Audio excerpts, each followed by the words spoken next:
parodied line shouted by Mel Gibson to his loyal Scottish men as they go to fight the much larger English army in the film Braveheart. That scene, the Battle of Stirling Bridge, which took place in September 1297, will no doubt be played out, albeit metaphorically, many times between now and September 2014, when Scotland once again has the chance to achieve independence, voting in a referendum to leave the United Kingdom. If that happens, how would Scotland operate outside the UK? Well, that's what Scotland's First Minister Alex Salmond's been setting out today. The Scottish Government is setting out what an independent Scotland could look like, including how it will raise taxes, create a defence force, and whether it will still be part of the EU. Scots will go to the polls on Thursday the 18th September next year. There are two campaigns, Yes Scotland, backed by the SNP, and the Scottish Greens and Better Together, backed by Labour, the Conservatives and the Lib Dems. People living in Scotland are eligible to vote, as well as Scots living overseas, but not Scots living in England, Wales and Northern Ireland. Also, for the first time in any UK poll, Scots aged 16 and 17 will be able to vote. The question being asked is, should Scotland be an independent country? The voting options are straightforward, yes or no. Well, one area of England which has seen huge numbers of Scots settle there is Corby in Northamptonshire. So our Secretary Political Editor, James Landell, has been there to find out what the Scottish community thinks about being separated from Scotland. This is Corby, an old steel town in the heart of England. A place where you might imagine they don't talk much of Scottish independence, but you'd be wrong. For this corner of Northamptonshire is known as Little Scotland, where thousands of Scots once flocked to work in the steel industry. And while some of their kinsmen to the north may want independence, in this town at least, these flags fly together. Not surprisingly, many want it to stay that way. Keep the union. Why? Because we need to keep the union, because I don't think Scotland can survive without. Why break a thing that's happened, that's been going on for years? Hundreds of years actually, isn't it? We've all helped each other, we fought together, all the people have died together. You know, we're all one country. You've got a Union Jack, and on it is the Scottish colour. What are they going to do, take it at the Union Jack? But this is not just an issue for Scotland and Scots away from home. It's also posing questions for the whole of the UK. If the Scots vote for independence, what's the UK going to be called? The Rump UK? The Residual UK? Would the Union flag change? And what would be the impact on Westminster? Labour's currently got 41 MPs in Scotland. Without them, could the party ever form a majority again? And what of the UK's economy? No more North Sea oil revenues, but also no more bills to pay north of the border. What happens to the UK's nuclear deterrent if the submarines can't stay in Scotland? Would the UK's international standing be diminished? And what of the UK's character and identity? Unchanged, or would the spirit of Team GB become a thing of the past? Even in a town as Scottish as Corby, where most I spoke to supported the Union, there were at least some who thought Scotland should go its own way. I think it will hurt our economy if they do. Why? They do go independent, because we have a lot of trade coming from there, don't we? As a non-Scot, living in what was a Scottish enclave, it's an interesting point. Maybe they should get their independence. It's a good thing. Let them go ahead, you know, so we don't have to support them. Let them support themselves. The people of England, Wales and Northern Ireland have no say in this referendum. But if Scotland does vote for independence, the UK will change. And even the debate is raising questions about the UK's identity and the way it's governed. James Landau, BBC News in Corby. OK, well, let's go live to Glasgow. Dennis Canavan is chairman of the advisory board of Yes Scotland. He wants an independent Scotland. Margaret Curran is the shadow Scottish secretary, and she thinks a strong Scotland is one that is part of the United Kingdom. And first of all, an apology to both of you, to Dennis Canavan, because I know you've been waiting for ages, and to Margaret Curran, because I know that we've had awful problems getting communications up. So the BBC apologises. Now we'll move on. Dennis Canavan, can you think of any downside to Scottish independence? Are there any disadvantages?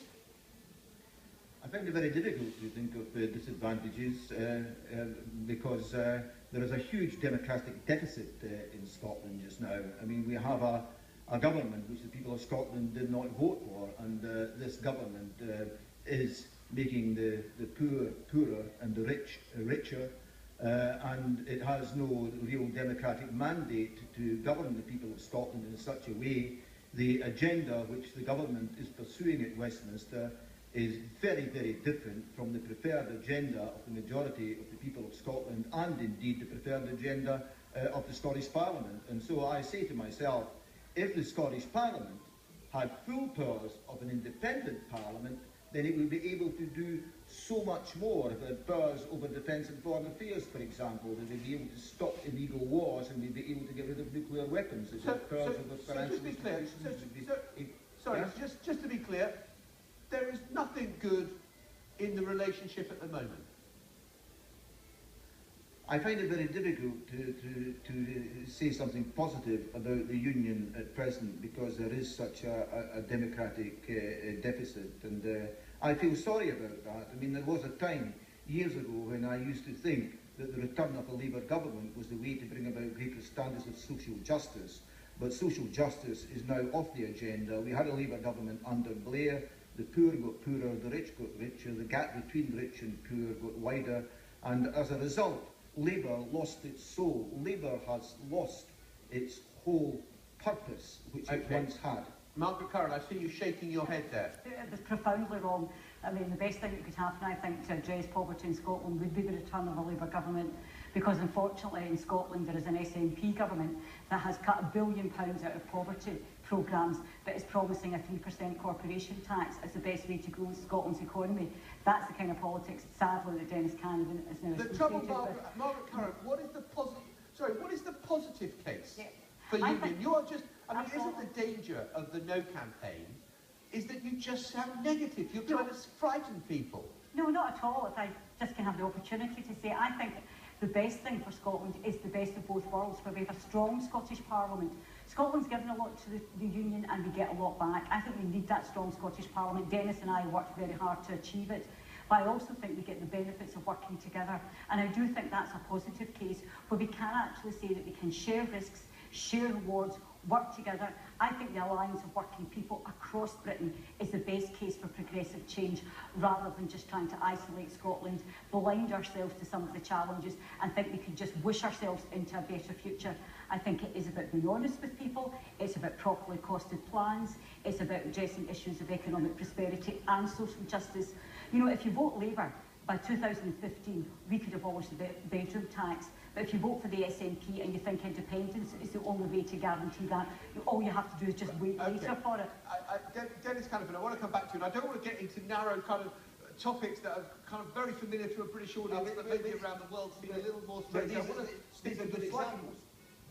Dennis Canavan, I want to stick to the slightly wider principles in all of this. I mean, what currency are you going to have? Do you want to have all your monetary policy decided in the City of London by the Bank of England?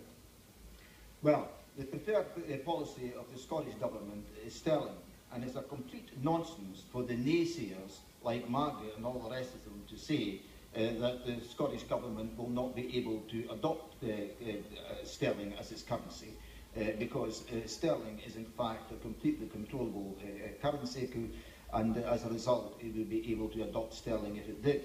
As far as a currency union is concerned, then if the UK government was so silly that it was going to spite its nose to cover its face, then what it would be doing would be, in fact, creating a sterling crisis, because it wouldn't have the trade in oil revenues which it would need in order to get a reasonable trade standard. And as a result, the whole situation would be utterly disastrous for the rest of the United Kingdom. So it's in the United Kingdom's interest in order to have sterling. But in the longer term, Mr. Canavan, in the longer term, what is your preference? To be in the pound or part of the euro? I take the democratic view that it's up to the people of Scotland on these matters to decide what is best for the people of Scotland. My own preferred view at this stage would in fact to have an independent Scottish currency, and perhaps move into the euro when the euro is in better shape.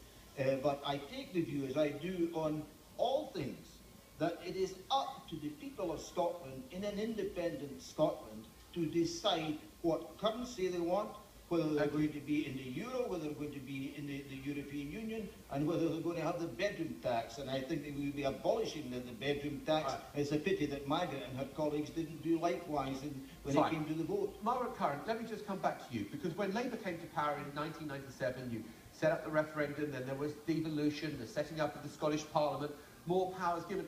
Isn't the pure logic of what you've done that if you have a Scottish government, why not have a Scottish nation as well?